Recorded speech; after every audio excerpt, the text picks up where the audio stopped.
Então, 8 de novembro, Dia Mundial do Urbanismo. E isso é um para casa para quem? Para você, Hancine. Tudo bem, querida? Tudo bem com você, Angélica? Tudo bem também. Agora vamos explorar também o seu lado de urbanista? É um lado muito importante, né? Ele é pouco falado, mais se fala de arquitetura, mais as pessoas têm contato com a arquitetura. Mas o urbanismo, ele é fundamental para as nossas cidades, né? Por isso que existe o Dia Mundial, né? Do urbanismo. Tem que comemorar, festejar, incentivar as pessoas a conhecerem mais essa área do urbanismo, né? E refletir, não é? É importantíssimo refletir. Bom, mas você está dizendo aí dessa importância, mas qual é realmente a importância do urbanismo para os nossos centros, né, urbanos? Vou começar falando do que é arquitetura. A arquitetura nós estamos tratando do micro, nós estamos tratando da casa da pessoa, da empresa da pessoa, uma coisa menor. Já o urbanismo, nós estamos tratando da cidade como um todo. Onde que vai ter um bairro que vai ser mais residencial, onde é um bairro mais industrial, onde é um bairro comercial, ou de uso misto, é residencial e é comercial.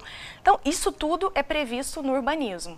A gente tem nas prefeituras, né, a maior parte das cidades, principalmente as cidades maiores, você tem lei de uso e ocupação de solo, você tem um plano diretor, que são leis que regulamentam essa utilização do solo. Sim, e cada cidade tem o seu? Cada cidade tem o seu, mas tem também um padrão, uma que é respeitada em todo o território nacional. Mas cada cidade vai criar uma específica para a sua necessidade, para a sua realidade.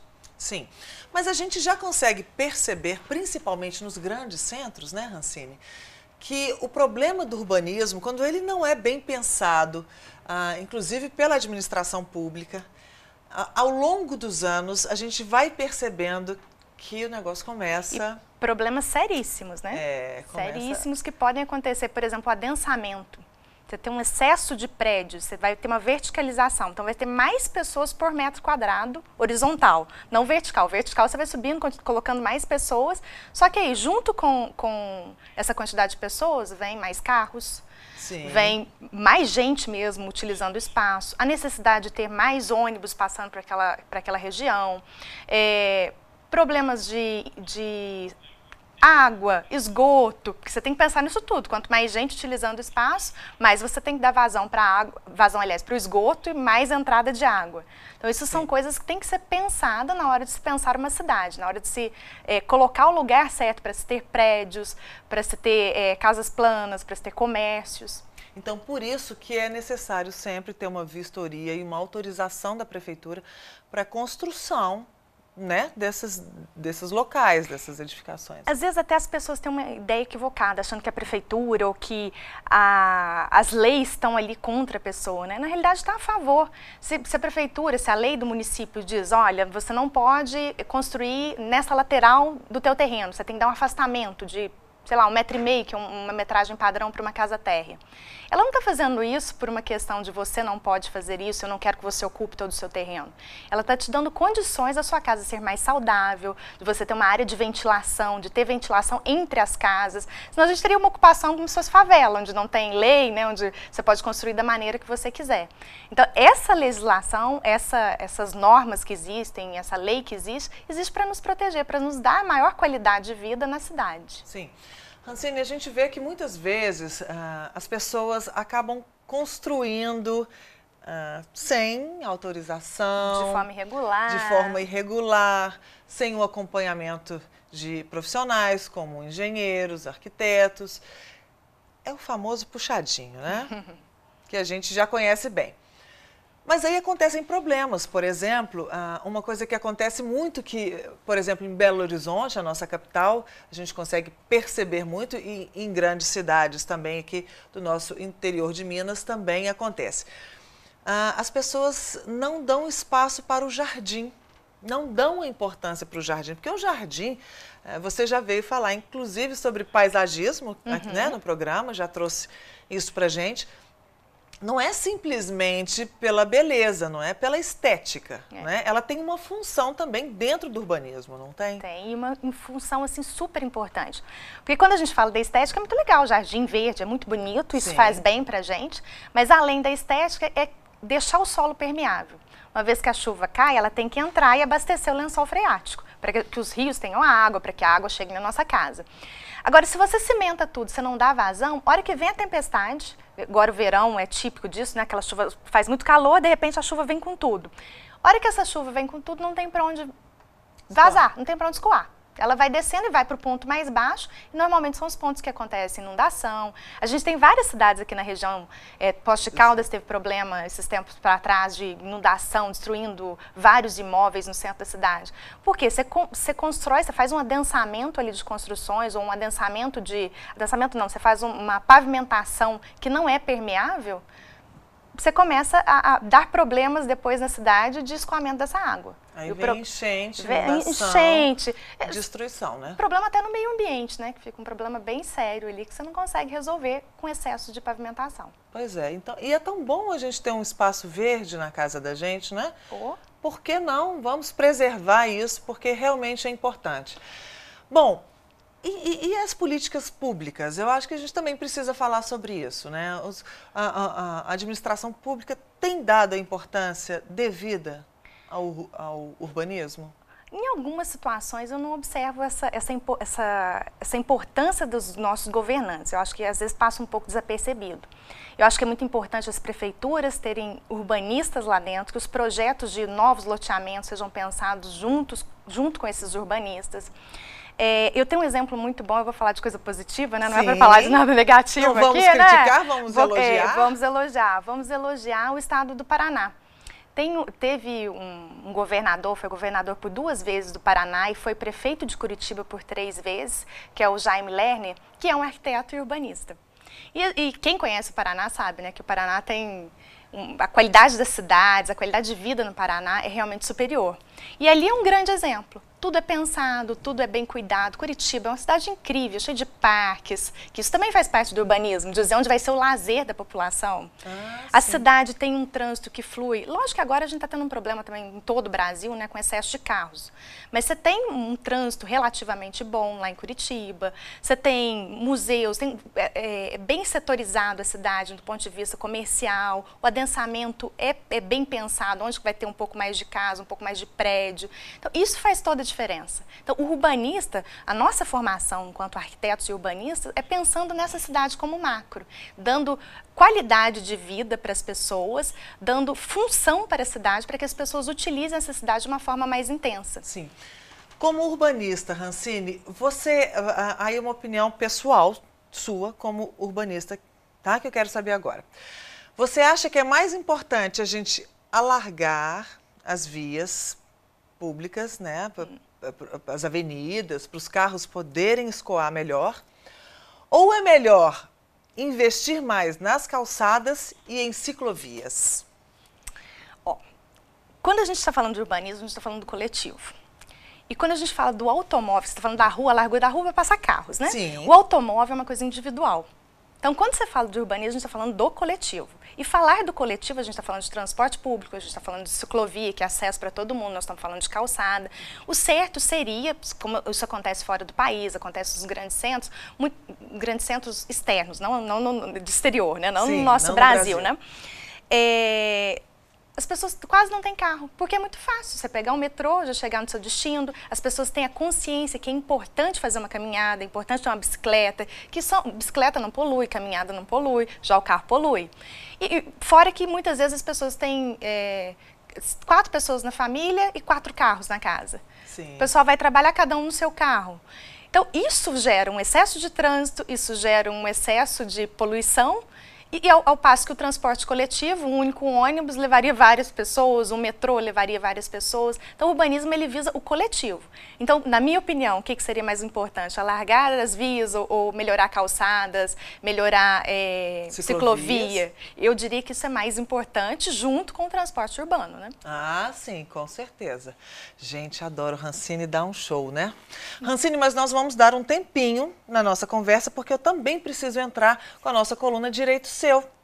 E hoje o assunto, menina, é propaganda enganosa. Isso é sério, hein?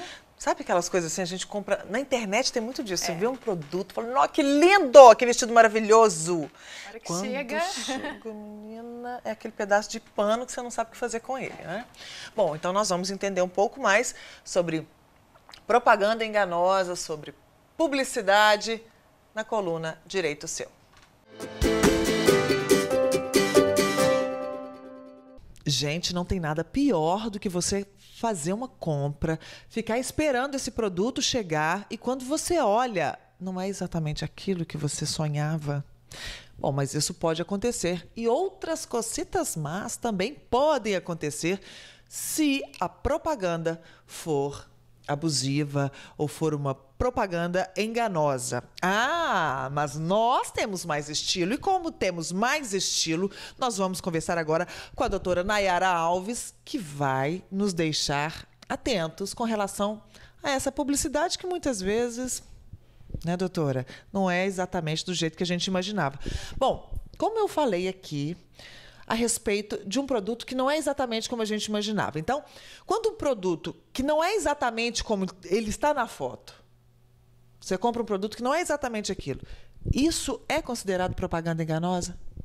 Então, Angélica, para saber se esse produto é ou não, se houve ou não uma propaganda enganosa, vai depender da forma como essa imagem chegou até o consumidor. Por quê? Se a imagem vier acompanhada daquela expressão, imagem meramente ilustrativas, que a gente está cansado de ver por aí, nesses casos não é considerado propaganda enganosa, porque essa informação ela já traz para o consumidor que o produto não é exatamente aquilo que está na foto. Então, nesses casos, não é considerado propaganda enganosa. No entanto, essa informação ela tem que vir visível ao consumidor, não pode vir aquelas letras muito miudinhas que a gente não consegue identificar. Sim, muitas vezes a gente vê até na internet mesmo, já circulam por aí algumas imagens mostrando o produto na imagem e a pessoa com usando aquele produto real quando recebe e às vezes não tem nada a ver uma coisa com a outra. Então temos que tomar muito cuidado. Mas o que é que o Código de Defesa do Consumidor diz a respeito exatamente da propaganda enganosa? O Código de Defesa do Consumidor, ele considera como propaganda enganosa toda aquela publicidade que traz uma informação falsa capaz de induzir o consumidor a erro. Ou seja, ela traz uma informação inverídica que leva o consumidor a acreditar que o produto é de uma forma, mas não é exatamente daquele jeito que foi veiculado. Bom, mas existe também um outro tipo de propaganda enganosa que é por omissão, não é? Quer dizer, às vezes ela não induz ao erro, né? Ou ao engano, mas ela deixa de dizer alguma coisa, é isso? Isso, a propaganda enganosa por omissão, ela é exatamente a falta de informação.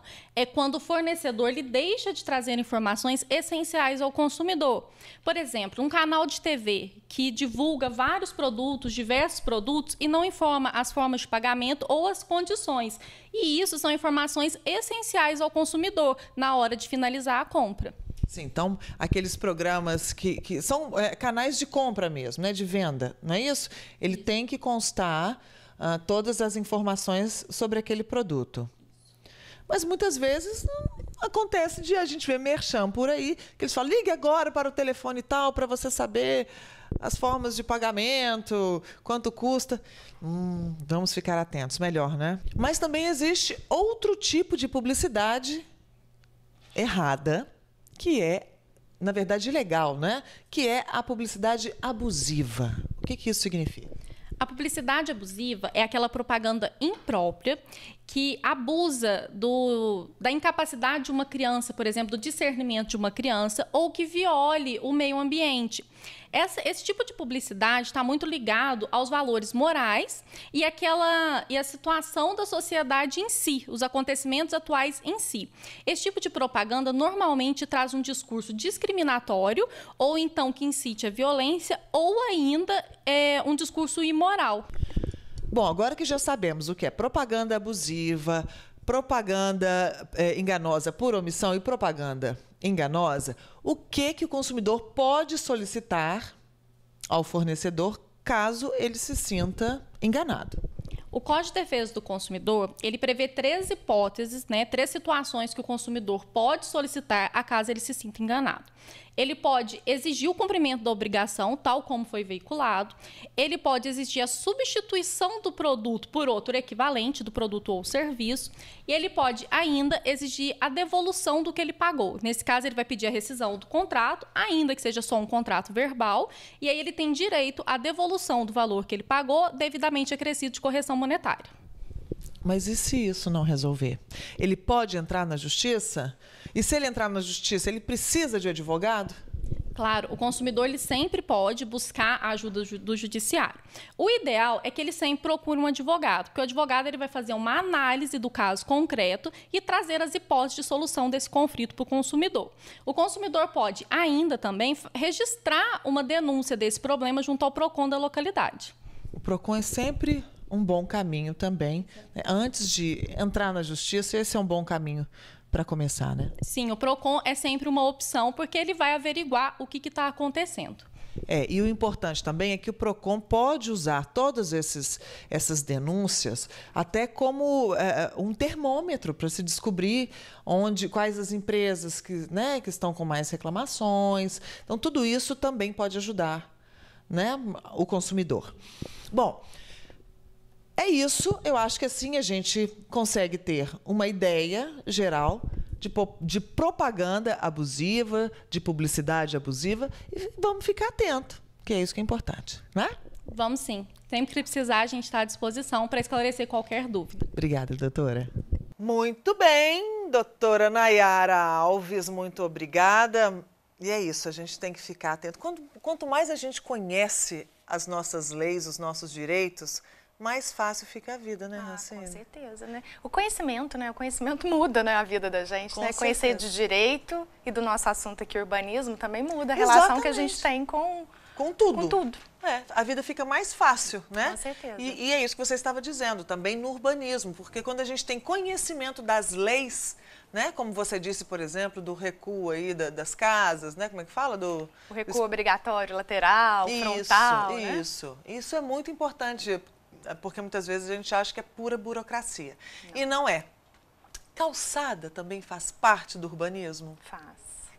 E calçada é um pesadelo, né, gente? Porque calçada tá igual perfume, cada um tem o seu. Sua, né?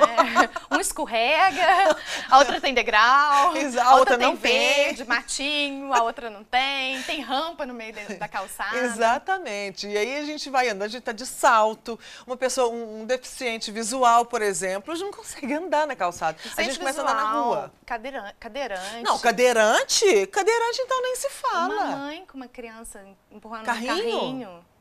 Não temos como é que fala assim, uma política de calçadas realmente eficiente. Aí eu acho que, bom, pelo menos de todas as cidades que eu visitei, eu não lembro de nenhuma que tenha sido eficiente realmente. Como eu falei agora há pouco, né, o urbanismo ele é uma coisa coletiva, ele vai pensar o coletivo, ele vai pensar como as pessoas vão viver em sociedade, vão utilizar o espaço público de uma forma democrática, né? Vai ser bom para o cadeirante, vai ser bom para o deficiente visual, vai ser bom para mim que não tem problema nenhum de locomoção, vai ser bom para a mãe que está empurrando um carrinho.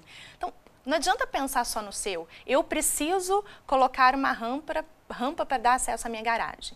Sim. Eu vou resolver o meu problema. Eu faço uma coisa errada, boto uma rampa lá, crio degrau na minha calçada, crio problemas que depois as outras pessoas não vão poder utilizar. Tá vendo? Aí a gente pensa o seguinte, aí essa pessoa que criou essa rampa para resolver o problema dela, então eu vou parar o meu carro aqui em frente a essa garagem, porque eu também quero resolver o meu problema de estacionar o carro. Então, se cada um for pensar no seu problema, fica a gente uma não coisa sai complicada. do lugar. Eu acho que o nosso país, nós precisamos aprender a viver em sociedade. Às vezes eu vejo alguns exemplos, quando eu viajo, como as pessoas vivem lá fora. Como elas têm a noção de que onde começa o meu espaço, termina o meu espaço, começa o do outro. Eu não posso invadir o espaço do outro. Isso deixa a gente triste, né? E a rua é pública, a calçada é pública.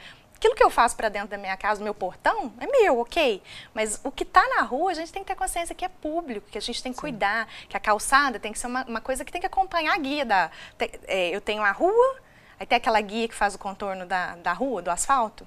Sim. A calçada tem que acompanhar aquilo, tem que ser o mesmo sentido daquilo, não tem que ter degrau, rampa, nada. Tem que ser uma coisa alinhada com aquilo para que todos possam utilizar.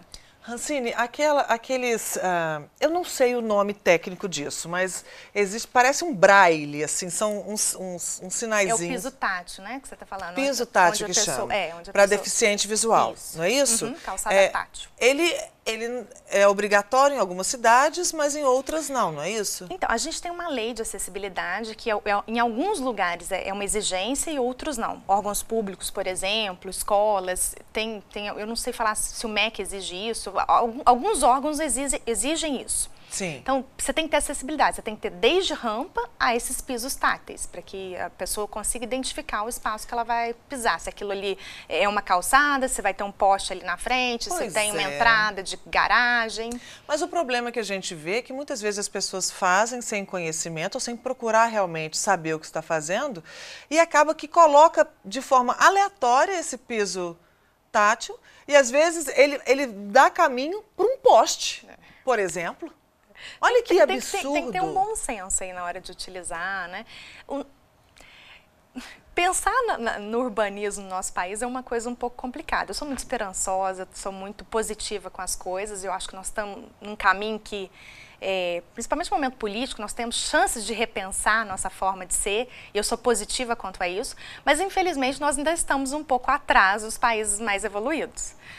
Eu vou contar um exemplo para você. Teve uma vez que eu fui fazer um curso em Londres e eu andava pela cidade a pé e eu não subia degrau, não subia e descia degrau algum. Nenhum. O caminho que eu fazia tinha rampa para descer, para atravessar a rua, tinha rampa para subir de novo. Se eu descesse um degrau, é porque eu fiz um caminho errado. Olha, e quanto tempo você ficou lá? Eu fiquei 15 dias fazendo esse curso lá. Aí quando você voltou, você saiu tropeçando aqui. Acostuma. Acostumei com o que é bom, né? Coisa boa a gente acostuma fácil, né? Pois é, mas aqui é o nosso papel também, né, Rancine? Quer dizer, a gente chega aqui para dar dicas legais, como você sempre traz pra gente, coisas interessantíssimas como uma casa saudável, não é? Com ideias bacanas pra gente ter uma casa bonita, funcional. Mas é nosso papel aqui também, né, na TV, dentro dessa caixa poderosa, de mostrar também, fazer as pessoas refletirem sobre o coletivo. Até o convite de estar aqui, de fazer parte do Mais Estilo, é justamente isso. É ter a oportunidade de levar um conhecimento que às vezes a pessoa não vai ter no dia a dia dela. Para a pessoa que está lá em casa, está querendo conhecer coisas novas, experimentar coisas diferentes e ver que aquilo existe. Nossa, então quer dizer que eu não posso ocupar essa lateral da minha casa porque isso vai dar saúde, não só para mim, mas para o meu vizinho, para a minha cidade? Ah, então eu vou deixar minha área permeável, que é o jardim, que aqui no nosso município, a maioria dos municípios é 10%. Então, eu vou deixar 10% do meu terreno como área permeável, porque isso vai ser bom para mim, porque o solo vai escoar água, porque o lençol freático vai ter água, porque eu não vou ter problema. Ainda que eu moro no alto, as pessoas que moram lá embaixo não vão ter problema com enchente. Então, isso é muito gostoso. Estar aqui para falar isso para as pessoas, para que elas percebam, reflitam que isso é uma coisa positiva para ela, eu acho que é o mais bacana desse programa, né? Vocês estão percebendo? Ela disse que ela quer falar para as pessoas que estão interessadas em saber, em conhecer mais. E essa pessoa é quem? Você, sim. Se você está aí agora, é porque você realmente é uma dessas pessoas. Ai, gente, é muito bom, eu amo esse programa, eu amo, Rancine, mas nós vamos ficar mais um pouquinho, que esse papo tá bom. Mas a gente precisa beber uma aguinha, né, querida? Claro, vamos lá, né? Então vamos beber uma aguinha, você em casa também, vai lá tomar sua aguinha e daqui a pouquinho a gente volta.